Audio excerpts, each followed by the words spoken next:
அனைவருக்கும் வணக்கம். Weekly அனலைஸ்ல post market report பார்க்கலாம். இந்த வீக்கான லெவல்ஸ் வந்து நம்ம சாட்டர்டே சண்டே நினைக்கிறேன் வீடியோ அப்லோட் பண்ணியிருந்தேன். எப்பயுமே நம்ம வீக்லி லெவல் அந்த வாரத்தினுடைய சனி ஞாயிறுல அப்லோட் பண்ணிடுவோம். என்ன லெவலுங்கிறது பொசிஷனல் லெவல். இதை வைத்து ஆப்ஷன் பையிங் பண்ணக்கூடாது. இது எட்ஜிங் இல்லாம எடுக்கக்கூடாது.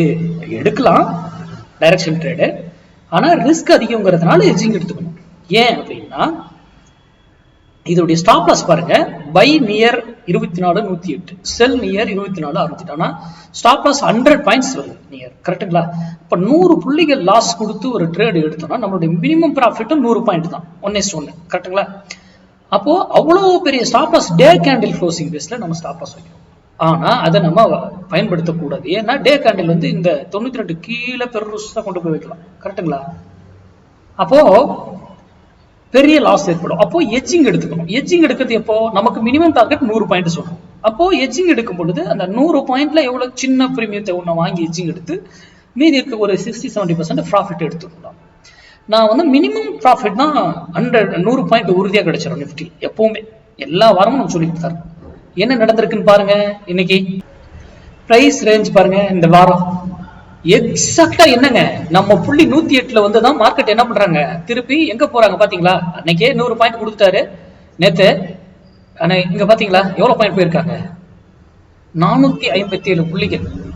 ஆனா நமக்கு அப்படியே ட்ரைலிங் பண்ணிட்டு நீங்க போனீங்கன்னா, ஆனா ஏன் இந்த புள்ளிகள்ல வந்து பையாகுனாங்க? இதை நம்ம ஒரு வாரத்துக்கு முன்னாடியே கொடுத்துட்டோம்ல. ஒரு வாரத்துக்கு முன்னாடியே நாம இந்த வேல்யூவை நம்ம கொடுத்துட்டோம். அப்ப மேக்ஸ்ங்கிறது இப்ப புரியுதுங்களா? நான் ஏதாவது ட்ரெண்ட் லைனோ சப்போர்ட் அண்ட் ரெசிஸ்டன்ஸோ இல்ல ஓப்பன் இன்ட்ரெஸ்டோ இதை பாருங்க அதை பாருங்கன்னு ஏதாவது மென்ஷன் பண்ணி நம்ம சொல்லி இருக்கிறோமா? கிடையாது இல்ல.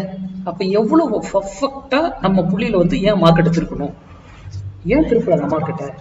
அப்ப இதுல இருந்து என்ன புரியுதுங்க, மார்க்கெட்டுங்கிறது மேக்ஸ், அதை சார்ந்து உங்களுடையது இல்லை. இது பொசிஷனல் கிளாஸ்ல தான் நான் எடுப்பேன். பொசிஷன் கிளாஸ் இப்ப எடுக்கிறதுல ஆப்ஷன், இது intraday class, option buying class மட்டும் தான் வர பொசிஷன் இதுல எடுக்க போறேன். இது ஆப்ஷன் கிளாஸ் எல்லாம் வராது. பொசிஷன் கிளாஸ்ல இது ஒன் ஆஃப் தி மெத்தட் தான். ஒரு மெத்தட் தான் இது. இன்னொரு பொசிஷன் கால்குலேஷன் இருக்கு, அது வேற மெத்தட். அது நான் வந்து இதுல யூடியூப்ல நான் மென்ஷன் பண்றதே இல்லை எப்பவுமே. இதை மட்டும் தான் ஒரு மெத்தடை மட்டும் மென்ஷன் பண்ணிட்டு வரேன். ஓகேங்களா? இது நிஃப்டி. பேங்க் நிஃப்டி பார்க்கலாம். பேங்க் நிஃப்டி 51,018 போனா செல்லு, 51,018 இருந்து 51,118 வரைக்கும் போனா செல்லு, 49,788 வந்தா பை. இதுக்கு ஸ்டாப் லாஸ் எவ்வளோ? 150 பாயிண்ட் சொல்லியிருக்கேன், கரெக்டுங்களா? டார்கெட் எவ்வளோ? 250 பாயிண்ட் சொல்லியிருக்கேன், கரெக்டுங்களா?